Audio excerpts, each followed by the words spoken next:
Esselamu aleyküm ve rahmetullahi ve berekatuh.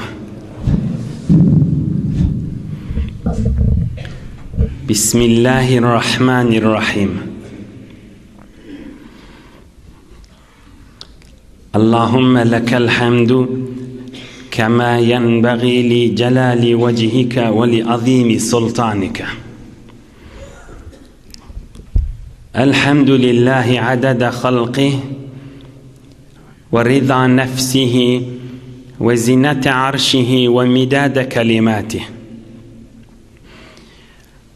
اللهم صل وسلم وبارك على عبدك ونورك إمام المتقين سيد المرسلين تاج الأنبياء شفيع المذنبين محمد النبي الأمي الأمين وعلى آله وأصحابه وأنصاره وأتباعه أجمعين.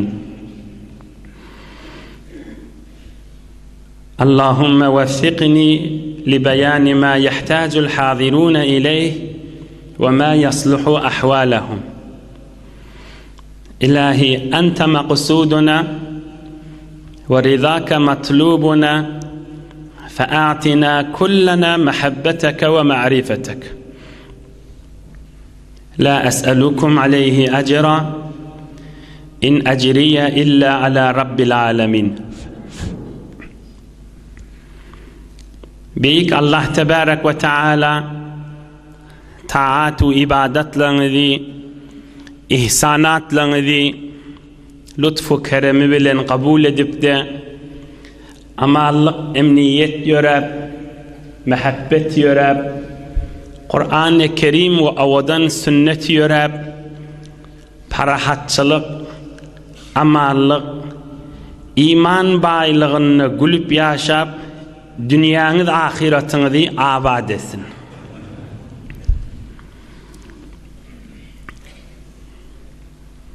Mahtum Ulişan aydiyar, Hazreti Mahtum Ulişan, Allah'ın dostu Mahtum Ulişan, faragı dünya diştir, diş versen düğü hiçtir, dünyada yaman iştir, uğru gelip boş gitmek.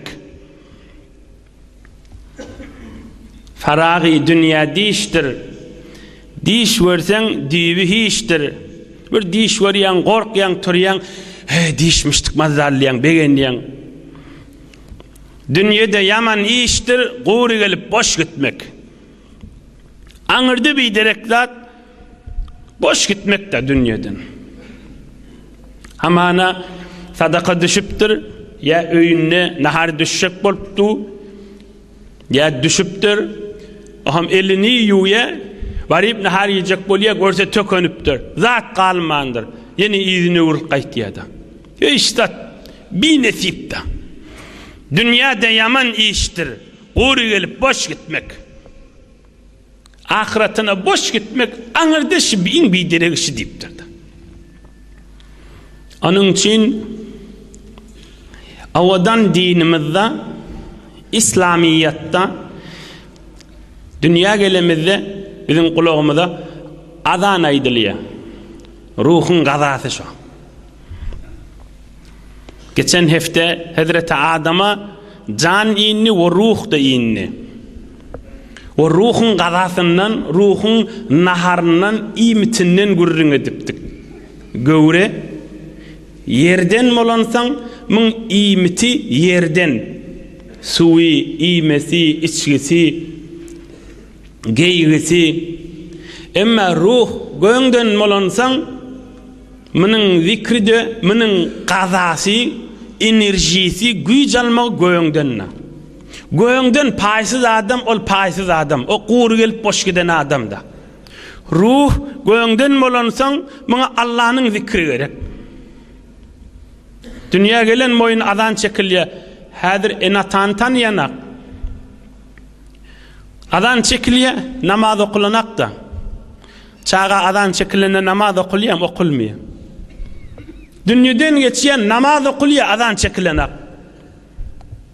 Dünyadan geçende de yine de Allahu Ekber, Allahu Ekber, Allahu Ekber, Allahu Ekber. İnne ahiretine kaşin tehvil veriliyor. Ruhun kazalarışlar. Dünya gelenine de Allahu Ekber, dünyadan ötenine de Allahu Ekber. Aslan bir adam dünyadan geçenden sonra näme dua ediliyor? Ulum millet gelip ayet veriyor. Ruhu şahat bolsun diyor. El ayak göz kulağa dua etdiler mi? Kalbine, yüreğine, mağzına dua ediliyor mu? Her kim aytıyor, ruhu şahat bolsun. 5000 yıl, 6000 yıl bundan ozal dünyadan ötüptür peygamberler. Peygamberlerin ruhunu bağışlattım. Ruhlar şahat bolsun diye. Yine adamın ruhuna Allah'ın zikri gerek. Allah'ın söyleyen zatları gerek. Süleyman peygamber ve padişah bilaytacak görürüm ahunjallardan kan eşdiyansınız ozulptallarda da kan aydıllı.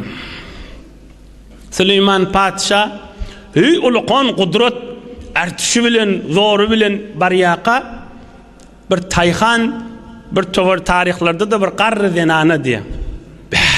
Gönünün malum mülkli adamı var gönünün niptir. Aham yel ösüp Süleyman peygamber padişahın mübarek kulağına bir ses varıptır. Gönünün malum mülkü kan adam deyip. Aham Süleyman peygamber min elgesinden min duran atından nämesi olsa düşüp yanına varıp aydıptır. Vallah la tesbihatun vahide hayrun mimma utiya ala Davud min el mulki. Allah bilen and içendir. Subhanallah. Elhamdülillah. Allahu Ekber. Bir gede aytsam Allah'ın dergasına kabul olsa Süleyman padişahın hemme mülkünden ne kavuşa diptir. Çon Süleyman padişahın mülkü dinlen yaşoğlallah. Dünyanın nıgmatı fakat şomuğu lezzeti var. Yani inamek malın kan olsa qavda mı? Qav bidirikliğin görürünü diye.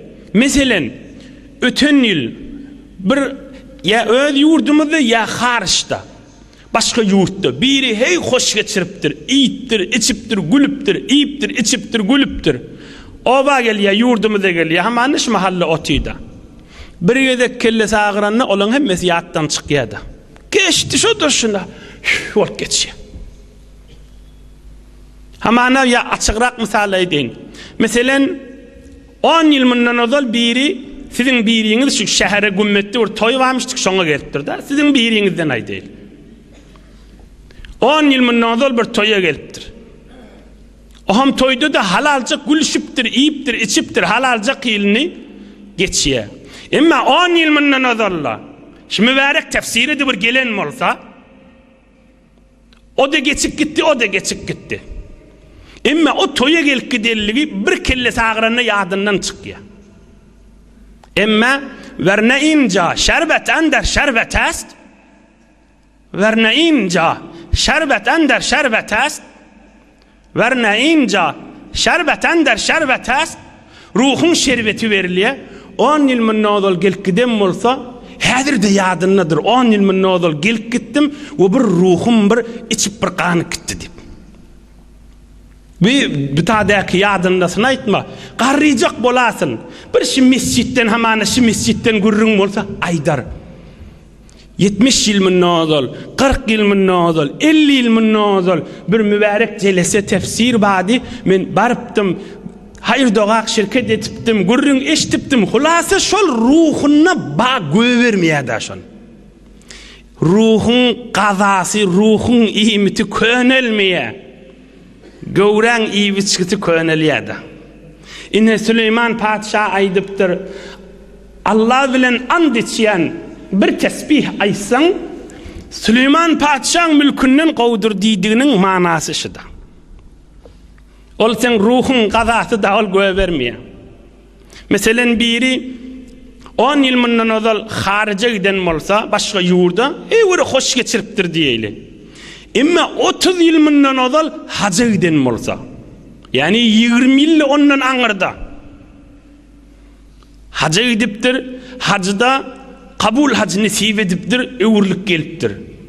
10 yıl mundan ozal bir yerde keyfeti gülüşdi başga ýurtda. Şo ýadyna galarmy? Ya 30 yıl mundan ozal haja gidiligi häzirde gursagyna çaýkanyp duranlarmy şoň nuri? Görünüp duran zat. Muňa dawa gerek däl. Bunu açıklajak bolup özüňe agram salyp bermeliler. Bu belli bir zat. Ol hacdäki ruhun gazasy, ruhun iýmiti. Emma bärde 10 yıl mundan ozal hamana bir ýurda gidipdir, başga daşarky ýurda gidip gülüşipdir, hamana hoş geçiripdir, dostlarynyň arasyna gelip agzyny doldurup ay diýe, ay men ajap hoş geçirdim ha diýe, deslak kellesi agrana ýadyndan çykýar. Emma o haja gidelligi kellesi agyrmasyn, öläsin ýadyndan çykmaýar da. Çon ol ruhun iýmitida. Ine ruh diýilýäniň gürrüňşi. İne ruhun gazası asmandan nilyanşa. İnhe beşnu az neyçon hikayet mi konat, az judayi ha şikayet mi konat. Kez neyistan ta mera bibridand, der nefirem merdözen nalidand. Allah'ın doğasından eşittiptir. Qavadımdan eşittiptir. Allah'ın doğasından eşit. Daşlıktan yok. Ez judayi ha. Hemmemiz Farsi düşünýäs. Daşlıklardan şikayet etýär. Zeyren ya diptir. Ruh odal asmallarda di. İnne kafese geldi. Bir judayi. Odal sahraya mehabbette di. Mehabbet giyin meydanına di. İnne geldi. Dünyanın bir kase gowy, bir agaç gowy, bir demir gowy maňa geldi. Bir de bir judayi. Ozal mudamen Allah'ın zikrini di, ondan hiç ayrışmaýardy. Inni başga zatlaryňda ýadyna geldi. Inni bir de bir judayi. Ozal periştelere koşuglu di, perişteleň miri ýaly di. Emma inni habardar bolmasa bir karanqylyk, şeytanlyk, kelle agyrlyklar kapdan eken. Bir de bir judayi. Ruhun judayi ayrışıklary. Ayrılıkları. Ohum ayrılığı yanıp aýtýar. Ruhistandan ayrılığı. Ohum men şondan yanıp ağla beremdi. Hele erkekdi men sesimi eşitdimde ağla berýär diýipdir. Şolay diýänim bir sada manaý ki hemme kişi düşünüp biljekdir. Ohum ay diýe düşünmer ýaly görüň däl aň satjak jawan oğlu dinleň. Her ki o durmand az aslihiş baz juyet ruzegar veslihiş. Bir kadimden mesel wada her kim öz ýurdundan daşalsa zol şu öňkü ýurduna barasy gelýär. Yusuf peýgamber Kenan atasynyň ýurduna zol hewes etdi. Men ruhumda asmanlardan asmannaky ýagdaýlary hewes etdi diýipdir. Men ruhumda asmallardaky ýagdaýy hewes etdi. Allah'ın zikri, Allah'ın mehabbeti, Hudaýyň dostlaryna goşulmak, Allah Taala'nın ışkyna durmak, perişteleň biri ýaly bolmak, şonu gowurýar. Ahirki beytinde okuyayn, ney hadise rahe porhun mi konat, qissahaye eşqa mecnun mi konat. Men niptir bir kitabımda kan ölüşükden keplejek, ölüşük diýeni nefsini öldürmek. Bir men nip duran bir zalim nefs var insanyň içinde, fakat men gülmeli, fakat men aýdanym bolmaly diýen bir zalim nefs var, şonu öldürmeden men keplejek bolýan nipdir. Nefsini öldürüp bilsen, qissahaye eşqe mecnun mi konat. Ohum ruh Allah'a aşık bolup Allah'ın ışkına ol ışkı mecnun bolýar diýipdir. Ohum gözünden ýaş akyp Allah'ın zikrini we Hudaý agzalan ýere girenni balyk suwa giren ýaly gönün ýer diýipdir. Emma nefsini öldürüp bilmese darıkya mereke Allah'ını agzalayan ýere girmege zalim nefs icade veren hakda. Emma nefsini öldürüp de Allah'ın zikrini ve Allah'ını agzalayan yere gelse balık suğa giren ýaly gönünüpdi. Balık suğa giren ýaly gönünüpdi. Balık suğa giren ýaly gönünüpdi. Ine sadece manadaşa. Aham zikr diýdigi cemaatler, pirlere gol verenler, qariler, mollajallar, Kur'an okuyanlar, azan çekýärler, namaz okuyanlar, zikr diýdigi Allah'ını yada salmak diýdigi. Hamana bir para kerim okuydu. Bir para Allah'ın kudret kelamından okuydu.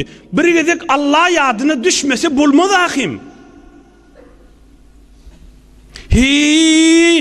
Qıymıllap Allah'ın kelamını okuyupdu dehret kılıp. Ya namazlığın üstünde ya mescitte. Bir saat Kur'an okuyuptur. Bir gezek yadına düşenek Allah'ın kelamını okuyupdu. Bulmadı ki be. Bir Kur'an okuyan adam yadına düşmeli hi olmasa men eyamin Allah'ın kelamını okuyuptun. Hudayımın kelamını okuyuptun. Mukaddes kelamını okuyuptun deyip yadına düşmeli bolor ki şu yada düşmeli zikr şu. Bir manası da. Ya bir namaz okuyuptu. Hi olmasa yadına düşmeli bolor ahim Allah'ın huzuruna dığı. Şayet namaz okuyuptu ka pikir başlayan da gitsin. Ol hemmemizde bolyan zat.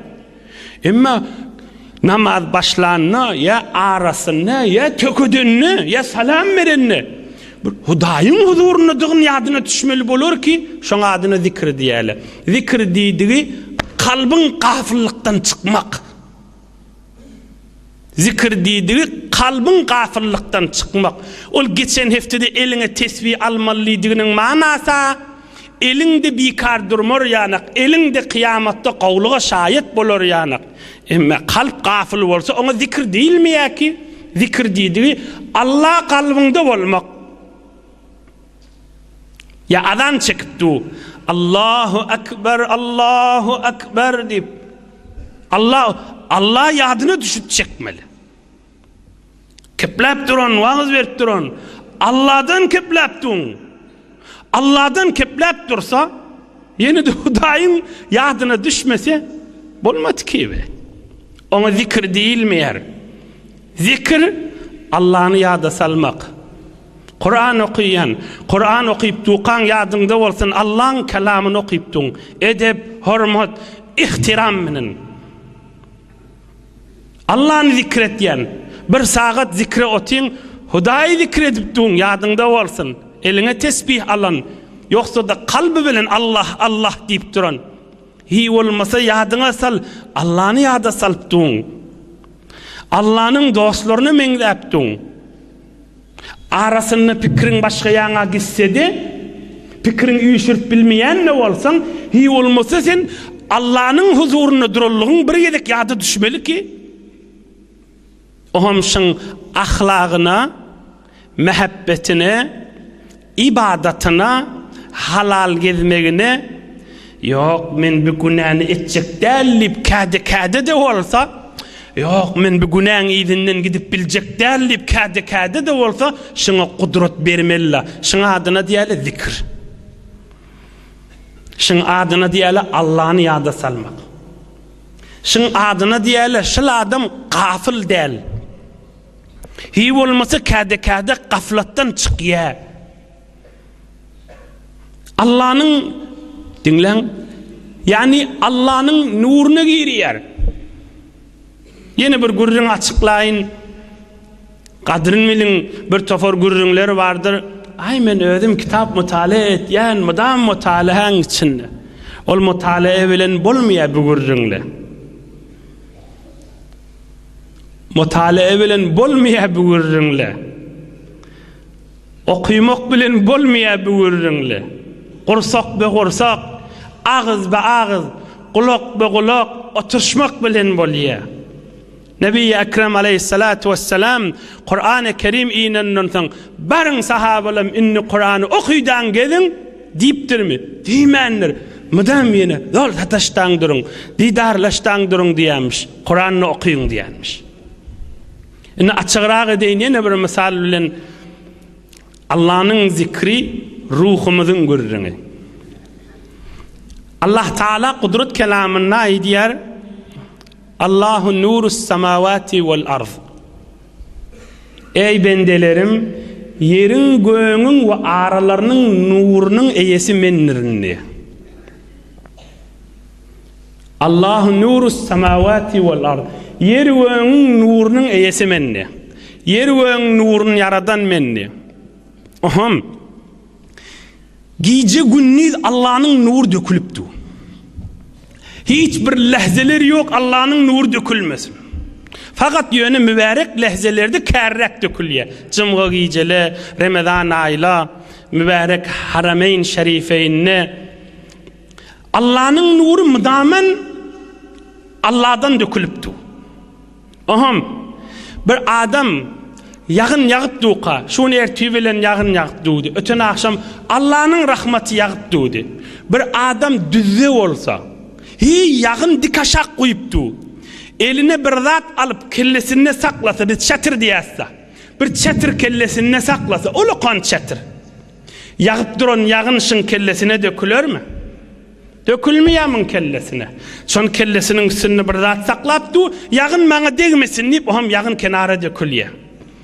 Allah'ın nuru da müdamen dökülüptü. Bir adam gafil olsa, Allah'ın yada salmasa, kellesine çetir saklap durun yani nur kaptalına dökülüyor da. Bunun kalbine, bunun yüreğine, bunun kursağına envar-ı ilahi Allah'ın nuru tecelli etmiyor. Allah'ın nuru bunun yüreğine açılmıyor. Allah'ın nuru bunun yüreğinden girip de yüzüne kaşın, diline kaşın, el ayağına kaşın, kabrine kaşın, kıyametine kaşın alıp gidip bilmeye. Yoksa Allah'ın nuru semavati vel arz. Allah Zülcelal'ın nuru müdamen dökülüptü. Oham her kim Allah'ını bir yada salsa, estağfirullah, subhanallah, elhamdülillah, la ilahe illallah, Allahu ekber, la havle ve la kuvvete illa billah. Allah'ını yada salsa, çetri üstündeki yağın degmendir onu da kenara ayıran yali. Nur yeni tökülüye onun kursağına. Nur onun adına Hudayın dostları ait yali. Kalbine nur tecelli etti. Bunun kalbi tecelligahı envar-ı ilahi değil ya. Allah'ın nuru açılyan yer. Yoksa Allah'ın nuru müdamen dökülüptü. Onun üstüne Hudayın nur dökülüye diyer ya Allah. Allah'ın nur kafir Müslüman hem mi yerik dökülüye? Müdamen dökülüptü. Allahu nuru semavati vel arda. Ama her kim Allah'ın zikrini Huday yadına düşse, Allah yadına düşse, Allah yadına düşse, Allah yadına düşse, hala ders verip duran olsun, namaz okuyup duran olsun, Kur'an-ı Kerim okuyup duran olsun, azan çekip duran olsun, hacda olsun, öz ovasında olsun, yok bazarda olsun, iş yerine olsun, pulunu ve çörek çıkarayan yerine olsun. Allah'ını bir ağzasa, bir yüreğine yadına düşse eyem deyip de şu vakti nur dökülüyor da kursağına. Ol müdam dökülüp teyyar ol. İnhemin adına diyele zikr, nur ve ruh ve Allah'ın nur dökülmek. Utup olmaya hiç kimi yok. Özünü utup olup Allah bolanak Allah'ın nurunun beraberini dahi verenlik neylesin, avadallık neylesin, pulu neylesin, mülk-i Süleyman neylesin. Ol kim Allah'ını ağzasa şonkı. Ol kim Allah'ını ağzasa şonkı. Afrikani, Mağribi, Kıbrıs'ı fethedenlerine Müslümanlar Süleyman padişahın saçağını taptırlar. Altından dokulan saçağını. Kargar adamla bilen 3 nahari yenmiş de Süleyman peygamber. Ama Mağribi fethedenlerine Andalus'a kaşın fethiler etip duqala Müslümanlar. Peygamberimizden takriben 60-70 yıl sonra Süleyman padişahın saçağını taptırlar. Mülk-i Süleyman'dan qalan. Bir hey olukon kubba Ulukon bir dikmeç ya bir hum taptırlar. Şeyan fethedip İslamiyete geçirttirarlar. Huma açıptırlar, içinden bir şeytan çıkıptır. Ya Nebiyallah, hazır da Süleyman Padişah'ın mülkünü mü kadip durmuştuk da, Süleyman Padişah ondan lanet koyuptur humun içinde. Ya Nebiyallah, inni kilap bidirek bolmayın, inni kilap hiç kimi zirir yetirmeyin deyip kıygırıptır. Diyoruni gözeptir, Süleyman yok, mülkü Süleyman yok, çıkıp kaçık gidiptir. Bir cın şeytanın biri. Kaçık gitti hemmesi. Emma hamun ki, ol sen Allah'ın ağzıyan, Allah'ın yada salyan, Allah'ını zikretyen, ol sen kursağını açıp, ya mesela bir zat seçilip duqa, eteğin tutsan, eteğine bir zat dök düşer da üstüne düşse, eteği tutsan. Sen Allah'ın yada salsan, eteğin tutan yanak, yine bana de gerek diyen ya Allah. Türkmen eteğin tuttu diye giyin koynak bilen eteğin taklasa. Yine eteğin taklap açıp duran yakta, bana da şu nur gerek deyip, o derri üstüne dökülüyor da. Allah'ın yoluna ol hiç kimin yüzüne kalınmıyor. Ol hiç kimin yüzüne kalınmıyor. Dalınılmıyor o tada. Allah'ın ağzadı o gönlünü. Oham nur kursağına girse oham yüzüne de çıkıyor. El ayağına da çıkıyor. Yürüyüşü da nurlu oluyor da şu. Kepleyişi de nurlu oluyor. Gülüşü de nurlu oluyor.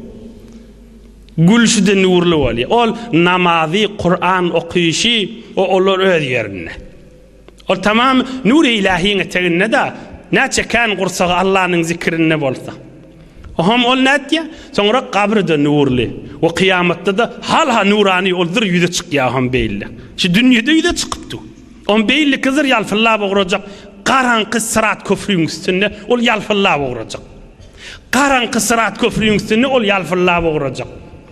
Karanqı sırat köprüyün üstünde ol yalfıllaha boğuracak da. Yani Allah'ın zikri ruhuna gerek değilyen yağdaydı. Ama 2 hafta 3 hafta minnon odalaydılandır. Ama günah etse kalbi karalıyor. Uzaklaştırsa gözünün içi nursuz oluyor. Uzaklaştırsa yüzün nursuz oluyor. Şeytirip sonra kabrede nursuz, kıyamette nursuz oluyor değilyen yağdaydı. Bismillah. Allah'ın zikrinin görürünü. Eyamizi ağlaman görürünü. Yok, eyani yada salman görürünü. İnsanın gövresine merkeziyet bulan kalbi, yüreği saplaman görürünü. Allah'ın nuru ve Allah'ın rahmeti ve Allah'ın zikri bilen kalbin altı tarafını Allah'ın nuru bilen yalfallatman görürünü. Allah'ın halis ve has bendesi bolman görürünü. Allah'ın dostu olman görürünü.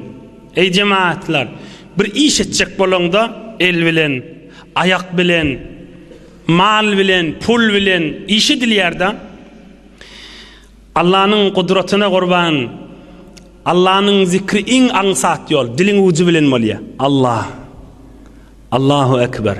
Ansatçık, dilinin ucun bir kaytar anrayıp bari gitmeli. Ertiden ta akşama çeli, münglerçe kelimeleri keplep sakırda vati. Dilinin ucundan geçiri vati. Bar halal çörüğün ne olsa, öyünne mehabbeti ne olsa, içerisi bilen gülüşmesin ne dostları bilen halal gülüşmesin ne olsa bile öz yerine. Allah'ın zikri in ansat, in yenilecek yağdaydan ve özü de Allah'ın yanına in uluda. Ve le zikrullahi ekber. Kur'an-ı Kerim'de var. Allah'ın zikri hemmesinden ola kanır diyor. Allah'ın yada salmak. Ama dilin ucu bilen ağzanda Allah'dan in yenilecek ağramsız estir. Allah. In ansatçık dilin ucu bilen. Yüreğine yada salamahla. Bir vakitte bir ibadet etyen bir merd adam ama merdrag adamın öyüne mihman oluptur. Bir ibadet etyen bir merd adam ama merdrag adamın öyüne mihman oluptur. Oham ol mihman çay su içip hal ahval edenden son yatsı namazdan sonmuş namaza duruptur. Allah'ın huzuruna giriptir. Öylesi üyesi qışarıp yatanmış ya uqda ya qışarıp yatı. Aham gijan yarı bolupdur ya daň açıpdır her gaýsy bolsa ol namaz okuyan mihman mizban üyesine aýdypdyr. Sabaqakar rakbu. Kerwenin ýydyna gallyň diýipdir. Kerwenin ýydyna gallyň diýipdir. Yani Allah'ın huzuruna dururlar, eve sürdüler. Sen yaltalyk bilen ýyda gallyň diýdi da.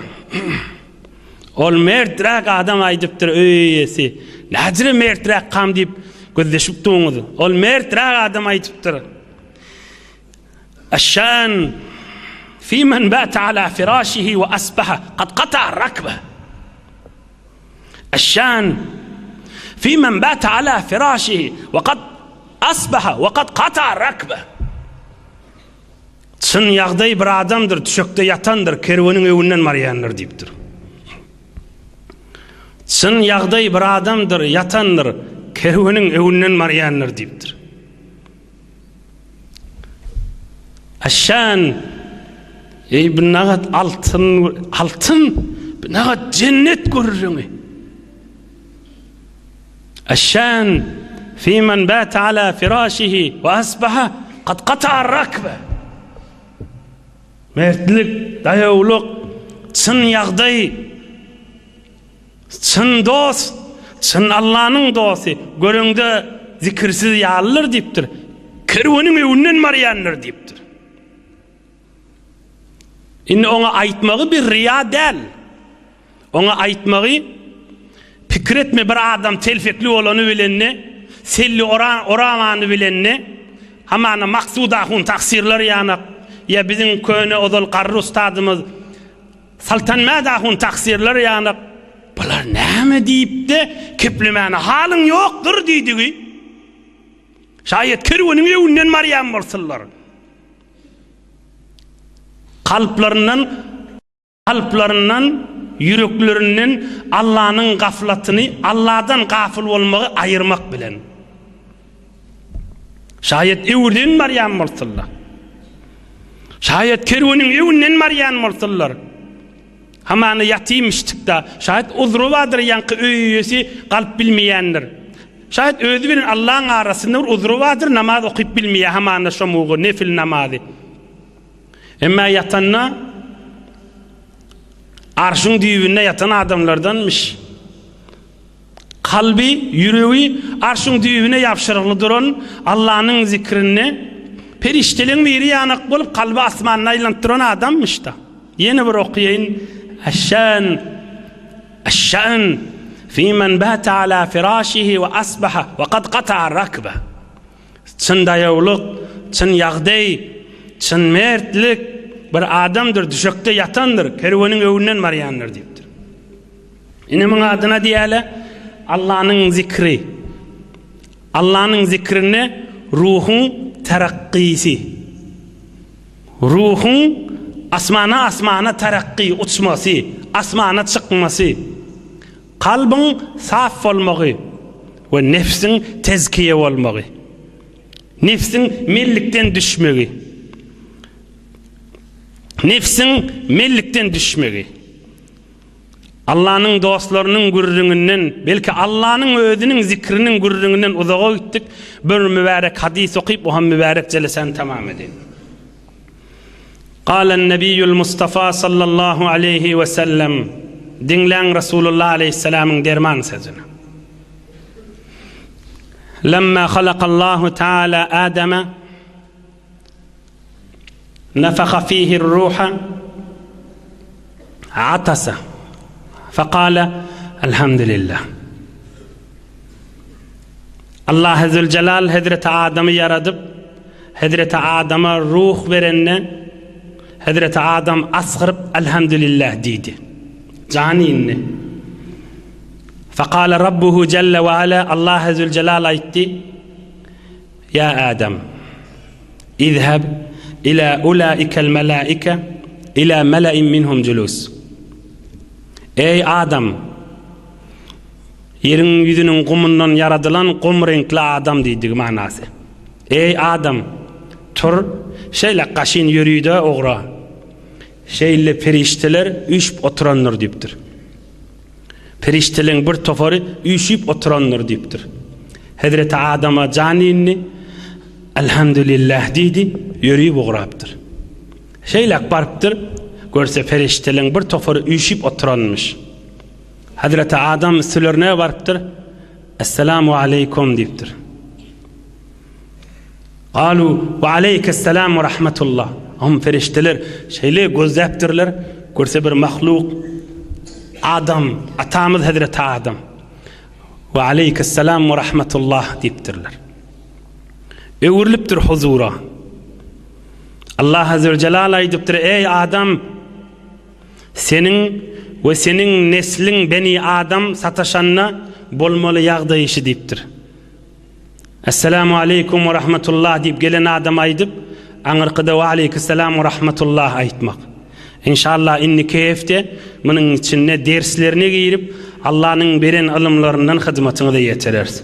Hudaý Taala ýaşaýyşyňyzy nur imandan dolu etsin.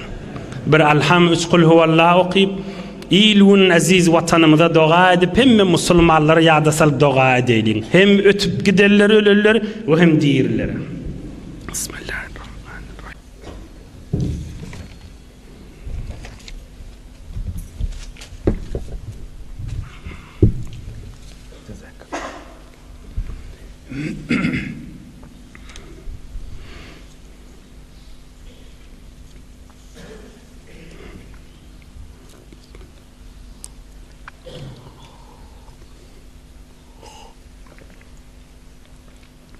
Celila huncan ve ceylahi amin. Maridimiz ve müşkülümüz ve zınnanına yatanma hemmelerine dua edin. Hatmi Kur'an-ı Kerimler, hatmi tehliller ve bahşedin diptirler. İlahi amin. Amin ya sultanel alemin. Amin ya zel arşil azim. Amin ya mucibed da'avat. آمين يا قاضي الحاجات آمين يا حي يا قيوم آمين يا حي يا قيوم آمين يا حي يا قيوم آمين يا ذا الجلال والإكرام برحمتك يا أرحم الراحمين. Dostluğunuzun da elinden tutun bereket.